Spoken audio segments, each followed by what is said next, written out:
There's someone in every room who knows exactly what they want to say. They've already formed the thought. It's complete. It's good, actually. And they say nothing. Not because they're shy, not because they don't care, but because somewhere along the way, they learned that their voice cost more than it was worth. Stay with me, because the psychology behind why some people go quiet is one of the most misunderstood things in human behavior. And if you've ever swallowed a thought in a room full of people, this video is going to explain something about yourself that nobody ever has. Picture someone like Rayan. He's in his early 30s, smart, the kind of smart that people notice when he does speak.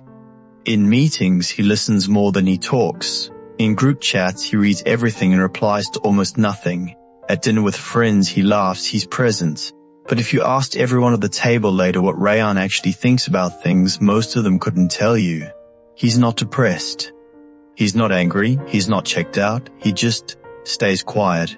And the strange part, he has opinions about everything, strong ones, carefully considered ones. He just keeps them in a place where no one can reach them. If you asked him why, he'd probably shrug. I just don't see the point. But that answer, that casual, practiced answer, is actually covering something much older. For most quiet people, the silence didn't start as a personality trait. It started as a conclusion. A conclusion that arrived after speaking up didn't go the way it was supposed to. Maybe they said something as a child and the room went wrong, a parent who dismissed it, a classroom that laughed, a home where certain thoughts were met with anger, silence, or, worse, nothing at all. And the child's brain did what it always does. It learned. It learned that speaking carries risk, that being heard isn't guaranteed, that the gap between what you say and how it lands can be wide enough to fall through. So they started editing, first a little, then a lot, removing the parts that might land wrong, the parts that were too much, too emotional, too direct, too honest, until eventually the editing became automatic. Thought forms, filter activates, nothing comes out. Rayan doesn't remember deciding to be quiet. He just remembers a time when speaking felt easier and then noticing one day that it didn't anymore. Here's what people don't understand about staying quiet. It isn't peaceful.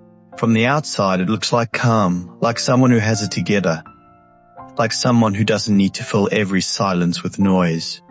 But on the inside, quiet people often live in an almost constant negotiation. Should I say this? How will it land? Is it worth it? What if I say it wrong? What if they don't understand? What if speaking changes how they see me?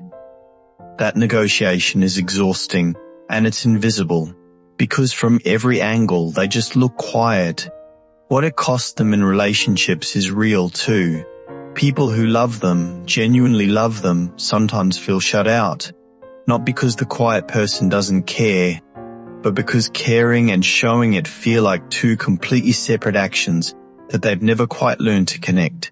Rayan has lost people over this.